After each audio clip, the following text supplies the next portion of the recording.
శ్రీ వారాహిదేవి జ్యోతిష్యాలయం స్త్రీ పురుష వశీకరణం ప్రత్యేకమైన పూజలు చేయబడను.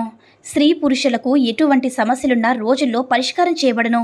ప్రేమ, పెళ్లి, ఉద్యోగం, వ్యాపారం, భార్యాభర్తల మధ్య సమస్యలు, కోర్టు వ్యాపారాలు, బ్లాక్ మ్యాజిక్, ఎటువంటి సమస్యలున్నా సరే దూరంలో ఉన్న ఫోన్ ద్వారా జ్యోతిష్యం చెప్పబడను.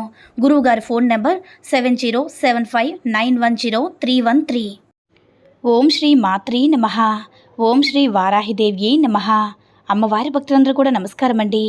అమ్మవారి ఆశీర్వాదంతో, ఆ తల్లి చల్లని చూపుతో అందరూ కూడా సుఖంగా, సంతోషంగా, అష్టైశ్వర్య, ఆరోగ్య, అభివృద్ధితో ఉండాలని మనస్ఫూర్తిగా కోరుకుంటూ ఈరోజు ఈ వీడియోని మొదలు పెడుతున్నాను.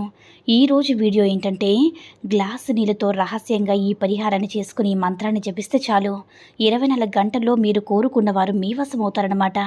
అయితే ఈరోజు మీ అందరికీ కూడా ఒక అద్భుతమైన పరిహారంతో మీ ముందుకు వచ్చాను. కోరిక ఎలాంటిదైనా సరే ఖచ్చితంగా 24 గంటల్లో తీర్చేటటువంటి అద్భుతమైన పవర్ఫుల్ రెమెడీ అన్నమాట. ఒక గ్లాస్ నీళ్ళతో మీరు ఈ పరిహారం చేశారంటే మీ కోరిక తీరలేదు అనేటటువంటి మాట కూడా ఉండదు. అయితే ఈ పరిహారాన్ని మీరు ఎప్పుడు చేయాలి, ఎలా చేయాలి, ఏ సమయంలో చేయాలి అనేది ఈ వీడియోలో ఈరోజు మీకు క్లియర్గా తెలియజేస్తాను. ముఖ్యంగా భార్యాభర్తల మధ్య వివాదాలు, అంటే ఒకరి మాట ఒకరు వినకపోవడం, తరచూ గొడవలు జరుగుతూ ఉండడం, వాళ్ళందరికీ కూడా ఈ రెమెడీ అనేది చాలా చక్కగా ఉపయోగపడుతుంది. అలాగే భూ సంబంధిత కోర్టు కేసులు ఏది ఉన్నా సరే ఈ రెమెడీ చేసిన తర్వాత మీ సమస్య అనేది తీరిపోతుంది. అయితే ఇది దేనికోసం చేయాలనేది కూడా వివరంగా తెలియచేస్తాను. ఇది భార్యాభర్తల కోసం మాత్రం ఖచ్చితంగా ఒకరి మీద ఒకరికి నెగిటివ్ థాట్స్ అనేవి లేకుండా ఒకరి కోసం ఒకరు భార్యాభర్తలు అయితే మాత్రం చేయండి. వేరే వాళ్ళ కోసం చెడుగా అయితే చేయవద్దు. చేసినా మాకు ఫలితం రాలేదని మాత్రం అస్సలు మెసేజ్ అని చేయవద్దు. స్వార్థం లేకుండా భార్యాభర్తలు కలిసి ఉండాలి అనుకుంటేనే ఈ రెమెడీ అనేది చేయండి. అలాగే మనం చెప్పుకున్నటువంటి వాటర్ గ్లాస్ పరిహారం దేనికోసం అంటే, పంచభూతాల్లో ఒకటైనటువంటి నీటికి చాలా శక్తి అనేది ఉంటుంది. అలాంటి నీటితో మనం ఈరోజు ఈ పరిహారం చేయబోతున్నాం కదా. దానికోసం ఏం చేస్తారంటే, ముందుగా ఒక గ్లాస్ నిండా నీటిని తీసుకోండి. ఈ పరిహారానికి కేవలం ఖచ్చితంగా గాజు గ్లాస్ అనేది ఖచ్చితంగా బాగా ఉపయోగపడుతుంది.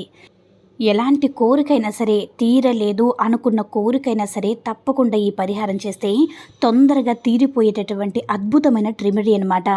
ఈరోజు అమ్మవారిని మనం మనస్ఫూర్తిగా అమ్మవారిని తలుచుకుని పరిహారం చేసుకుంటే మీ భార్య కానీ, మీ భర్త కానీ, మీరు ప్రేమించిన వారు కానీ ఎవరైనా సరే మీ మాట వినాలి, మీకు అనుగుణంగా ఉండాలని ఖచ్చితంగా అనుకున్నట్లయితే వారి చేతైతే తాగించండి.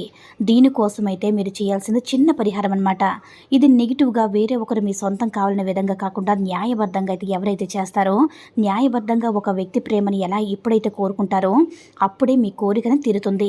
ఇందులో గుర్తుంచుకోవాల్సిన విషయం ఏంటంటే, ఖచ్చితంగా న్యాయం కోసం అయితేనే, అంటే మంచి కోసం అయితేనే ప్రయత్నం చేయండి. అప్పుడే మీ కోరికను తీరుతుంది. ఇది పరిహారం చేయవలసిన సమయమైన రాత్రి పడుకునే ముందు చేసుకోండి.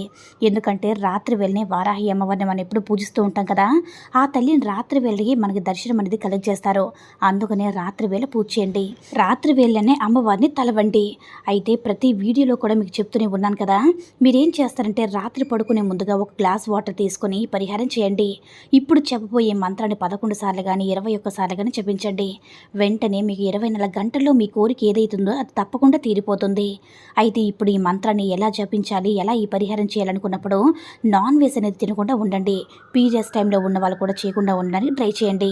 అమ్మవారి బీజాక్షర మంత్రాన్ని జపించేటప్పుడు ఇలాంటి సమయంలో ఉండి చేయవద్దు. మీకు ప్రత్యేకంగా తెలియజేస్తున్నాను. ఇప్పుడైతే మీరు ఏం చేస్తారంటే, రాత్రి వేళ అన్నం తిని పడుకునే ముందు చిన్న పరిహారం చేయండి. ఒకవేళ ఎవరైనా మేము రాత్రి వేళ చేయలేము, ఉదయం పూట చేయవచ్చు అంటే ఖచ్చితంగా చేయవచ్చు. ఉదయం పూట బ్రహ్మముహూర్తంలోపు 5:30 నిమిషాల్లోపు ఈ పరిహారం అనేది మీరు రాత్రిపూట చేసుకోవాలన్నమాట. ప్రత్యేకంగా చెప్తున్నాను. ముందుగా గ్లాస్ నిండా నీటిని అయితే తీసుకోండి. అయితే ఇప్పుడు స్క్రీన్ మీద ఇవ్వబోయే మంత్రాన్ని గ్లాస్ నీటితో తీసుకున్న తర్వాత ఏం చేస్తారంటే, మీ మనసులో ఉన్న సంకల్పం ఏదైతే ఉందో, మీ కోరిక ఏదైతే ఉందో, ఎవరి కోసమైతే ఈ పరిహారాన్ని మీరు చేస్తున్నారో ఈ సమస్యను ముందుగా తీర్చమని వారాహి అమ్మవారిని చెప్పుకోవాలి. అది భార్యాభర్తలు కావచ్చు, లేదంటే ప్రేమించుకున్న వారు కావచ్చు, ఎవరైనా సరే, భూ సంబంధిత వ్యవహారాలను కావచ్చు, మీ సమస్యను ముందుగా చెప్పుకున్న తర్వాతనే మీరు ఈ యొక్క మంత్రాన్ని అయితే జపించండి. దానికోసం ఏం చేస్తారంటే, గ్లాస్ నీటిని మీ చేతితో పట్టుకున్నారు కదా, ఎడమ చేతితో పట్టుకుంటే కుడి చేతితో అంటే గ్లాస్ని క్లోజ్ చేసినట్టుగా పైకి పెట్టండి మూతలాగా. ఇప్పుడు ఈ స్క్రీన్ మీద చూపిస్తున్నటువంటి మంత్రాన్ని అమ్మవారికి చెప్పుకోండి. మీ మనసులో ఉన్న కోరికను తలుచుకొని మంత్రాన్ని జపించండి. ఆ మంత్రం ఏంటంటే, ఓం హ్రీం. మరొకసారి చెప్తున్నాను చూడండి. ఓం హ్రీం, ఓం హ్రీం, ఓం హ్రీం. ఓం హ్రీం. ఈ 2 అక్షరాల అద్భుతమైన బీజ మంత్రంతో సమస్యలన్నీ కూడా పటాపంచలైపోతాయి. మీ కోరిక ఏదైతే ఉందో అది 24 గంటల్లో తీరిపోతుంది. అయితే మీరు ఈ రోజుని మంత్రాన్ని జపిస్తూ 11 సార్లు ఇలా చెప్పుకున్న తర్వాత ఆ చెయ్యిని కుడి చేతులు తీసిన తర్వాత 3 సార్లు మీ నోటితో ఊదండి గ్లాసులోకి. అప్పుడు వేరే వారి కోసం, ఎప్పుడైతే వేరే వారి కోసం చేస్తున్నారో వారికి, ఎవరినైతే మీరు ఇష్టపడి మీరు చేస్తున్నారో వారికి నీటిని తాగించండి. లేదు మీ సమస్య గురించి కోర్టు కేసులు లేదా భూ సంబంధిత సమస్య ఏదైనా సరే మీరు అంటే వాటి కోసం మీరు కోరుకున్నట్లయితే ఆ నీటిని మీరే తాగండి. వేరే వ్యక్తి కోసం కనుక కోరుకుని చేసుకున్నట్లయితే ఖచ్చితంగా 24 గంటల్లోనే మీ కోరిక తీరిపోతుంది. మీ ఇంట్లో సమస్యల కోసం, మీ కుటుంబంలో ఆనందం కోసం అయితే మాత్రమే చేయండి. చెడు కోసం అస్సలు చేయవద్దు. ఈ వీడియో కనుక నచ్చినట్లయితే లైక్ చేసి షేర్ చేయండి. మరిన్ని వీడియోస్ కోసం మన ఛానల్ని సబ్స్క్రైబ్ చేసుకుని మాకు కొంచెం సపోర్ట్ చేయండి. ధన్యవాదములు.